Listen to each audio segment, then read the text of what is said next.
Thank you very much. It's terrific to see so much interest in our first workshop. So I'm going to introduce you to Michael Mobbs, who, after renovating his inner city Sydney terrace and making it almost entirely self-sufficient in energy, water and waste disposal, Michael realised his house was sustainable, but he wasn't. So while his house saves 100,000 litres of dam water a year, the same amount of water is used to produce 10 days' worth of food for the average Australian. So Michael has turned his attention to reducing the carbon emissions associated with growing, processing, transporting, selling and disposing of food. Yeah, having practiced for 19 years as a lawyer, Michael bases his decisions and advice on facts, practical experience and a knowledge of the law. Will you join with me in welcoming Michael Mobbs? Wasn't that terrific? She said everything I wanted her to say and not the truth.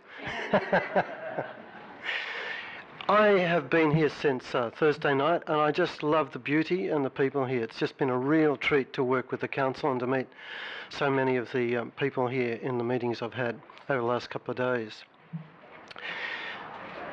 In 1996 I disconnected my house from mains water and sewer.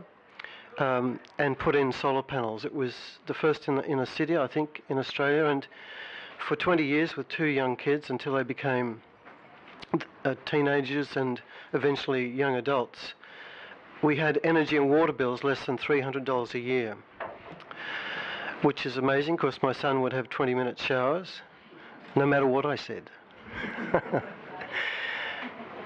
And it cost me $48,000 in 1996 to do it, but it changed my life and I started to do it for a living. I did and do things that I have no formal qualifications for. I'm on a long path back to rejoin the human race. You know, many lawyers never come back, but I'm trying to come back. So when I knock on the door, will you let me back in? It's really important to me that you look at me and you see somebody that you would not want to live with. I can barely drive a nail. I'm not, useful about the house. So what I've done is just what you can do. I have little kids that come in on the tours and I ask them to turn the light switch on. And a young kid in nappies or a young child that's 3 or 4 turns the light switch on and they've used the solar system. You don't have to be anybody other than who you are to do this.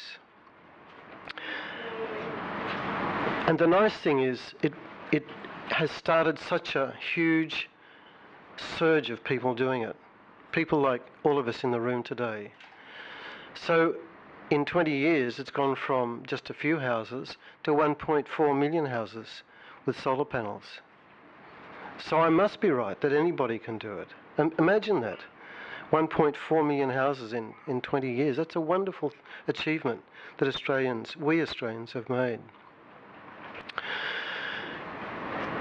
The journey's unfinished. When I discovered that my tummy, said he's sucking it in, uses 20 to 40 times more energy and water than does my house, I felt like a failure yet again, so off I went and I started to grow food in my back garden, but most of what I tried to grow died, and I then realised I needed a bigger paddock. So I went out onto the paddock, sometimes called a street verge, and I started to plant fruit trees and plants there. And my neighbour said, gee, that's nice, we'd like some too.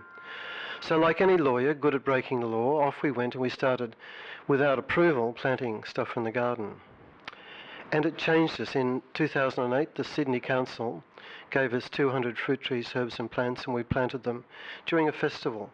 And it changed us. People who had never seen a shovel said, I want one of those, and they picked up some of the council's trees and planted them. And now in the council, imagine that, right in the heart of the city, anybody can plant trees and plants without approval. They just have to do a check to make sure there's no power lines and things like that.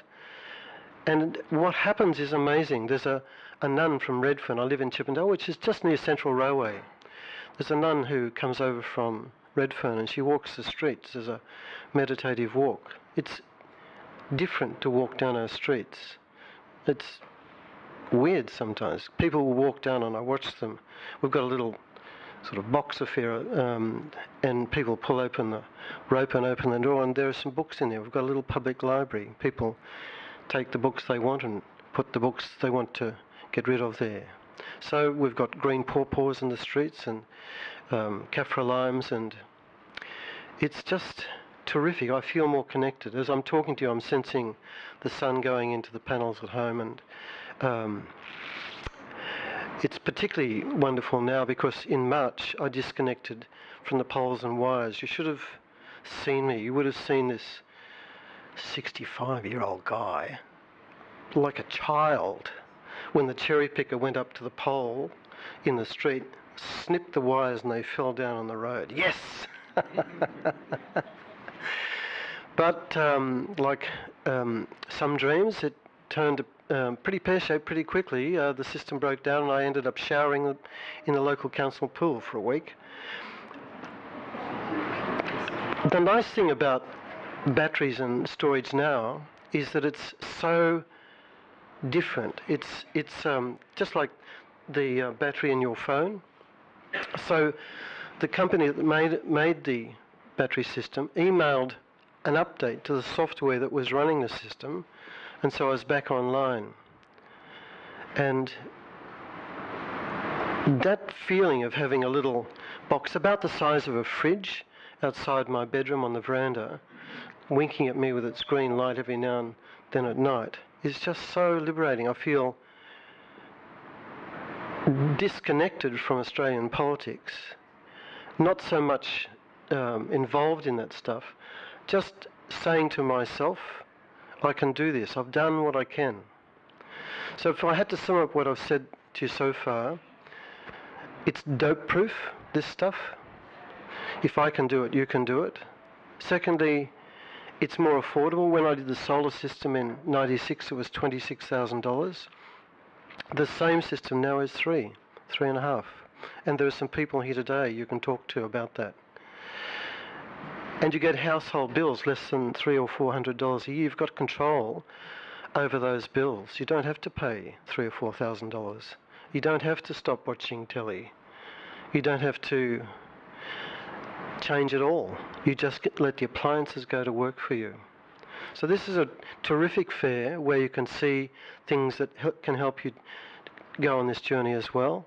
And I think what we've got here out there is some amazing stuff. I just saw for the first time real hemp products that you can use to make pipes out of and buildings out of, and it's just terrific, some of the things that are on display today. I urge you to go and talk to the stall holders and get as much of their local produce, local ideas as you can.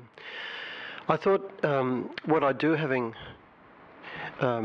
this occasion is just to shut up and ask you if you've got any questions for me. And I want to refer to my whip cracker, my Blue Heeler cattle dog over there. How much time have we got this morning, Tracy? You've probably got another 10, I think. Right, well, let's go to questions so it's not me talking here. Sir? Do you have to pay a supply charge still to the electricity company? No, I'm home free. That's a great question, thank you. What's your name? Neil. Hey, Neil. When I disconnected from water and sewer, the Sydney Water Company kept sending me bills, which I wouldn't pay, and they sent me letters saying they're going to disconnect me. Make my day. After 10 years of getting the bills and the fixed charges that built up to several $1,000s, I thought this is childish, so I undid the water meter and took it into the managing director, Dr. Kerry Schott. I said, stop sending me bills. And the poor person behind the counter said, you can't do that. It's not in the computer. I said, that's okay, just give this to Dr. Schott. And I got a phone call, and this chap said, look, got your note. I said, why don't you come out and have a look? So they came out and we sat in the back deck. And they said, we're going to do a smoke test, which is when they blow smoke in the pipes to see if you're connected. And I said, great, go ahead. And their faces fell. They thought I was tricking, even though I had the Premier launch the site, even though it's been on CNN 3 times 60 minutes. It's like there's another planet that some people live on. Anyway, I ran off a bit on that, but thank you, that's a great question. So the answer is go for it. With power and water, you don't pay any service charges? No. From company to company? No, it's true. Actually, the state, there's some really great information on a couple of websites. The state government gave me a grant to take a whole city block off the grid in Sydney, and I've created a website. It's got legal advice about your powers and rights and duties with solar. Do you have the right, if you've got a solar system, to run a line across to your neighbour and sell them your power? The answer is yes. So go to streetcoolers.com.au, streetcoolers.com.au, legal advice there. Street Coolers, COOLERS.com.au. Yes? About not paying for those services. Did you pay to come in here, sir? Because the service passes your gate, Yeah.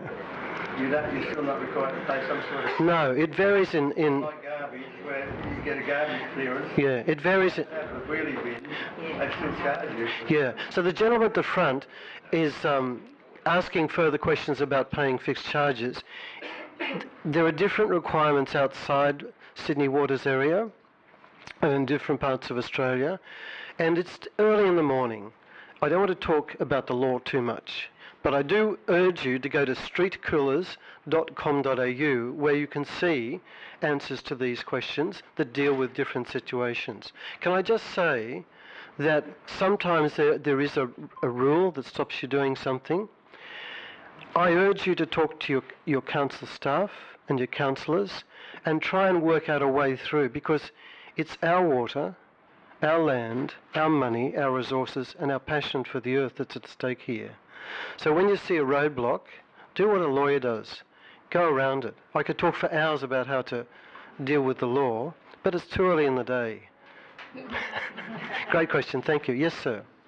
My name's Paul. Battery storage is expensive. Yeah. It's a concern about how long it lasts. Yeah. Do you talk to that? Yes, I can. I didn't put batteries in '96 because they were expensive and not very efficient. So what I did was I put that on hold. This is not a race to perfection.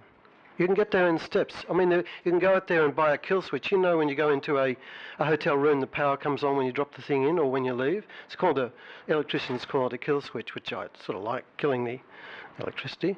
Anyway, you can do that for your house. There's one of those products being sold in there. What a wonderful thing you can do for your house. And you can leave the fridge on or other selected appliances. And it's affordable. What was the question? The likely life of the battery. Oh yeah, that's right. Keep me on track here. So mobile phones came in, a lot of investment went into. So I've got lithium-ion batteries, and they are warranted for 25 years. They're programmable, like phone batteries are. Well, I'm not warranted for 25 years, so it should be all right. That's right. But Elon Musk, he does a power war or something. Right. Sold out on the first. Yes, he's naughty. Let me tell you about that. Do you want to hear about the truth with Tesla? Okay. So to answer your question, my batteries cost me $3,000 each for 2 kilowatt hours of storage. My house uses about 3 or 4 kilowatt hours a day. I've got 4 days storage, something like that. And I think that by the end of the year, they'll be down to 2,000. So the total cost of my integrated system, which means I got an inverter plus batteries, was about $22,000. I think by the end of this year, that system will be be closer to 15. There's a wonderful development in Australian battery storage. An Indigenous company has just gone to market with a battery system that costs $9,000, and it's integrated. They did a soft launch in Adelaide 2 weeks ago with the Minister for Energy. The Adelaide City Council gives a rebate of $5,000 for battery storage system. Find it, put the screws, the pressure, the emails, the notes, the cards, the bunches of flowers on the table of your city councillors, and say we want the Adelaide subsidy in the Tweed. So that's an Australian product that's on the market now. Now back to Tesla. On the wall, there was in front of it the Tesla car in the presentation. Then there was the Powerwall battery, and there was this unnamed thing to the left of it, an inverter. You can't get the power from the panels and the battery unless you've got an inverter. He's not making that. He's not selling that. So imagine when my system failed, if I'd had to go to the inverter seller and the battery seller and say the system's not working, they would have said, oh, it's their fault. They would have said, it's their fault. I don't like that. I think you want an integrated system. I mean, if you buy a fridge, you get everything, the pump, everything, and so on. And it's a long way to America, to Tesla. What sort of local support are they going to have if their system doesn't work so well? The wonderful thing that Tesla did is they send a strong message to the market. We're going to provide cheap batteries. And that has resonated through the whole Australian battery market. So that's a terrific thing. Does that answer your question? Gee, I'd take a long time to answer a question, don't I? Am I out of time? You are. Ah! Can everyone put their hands together for Michael?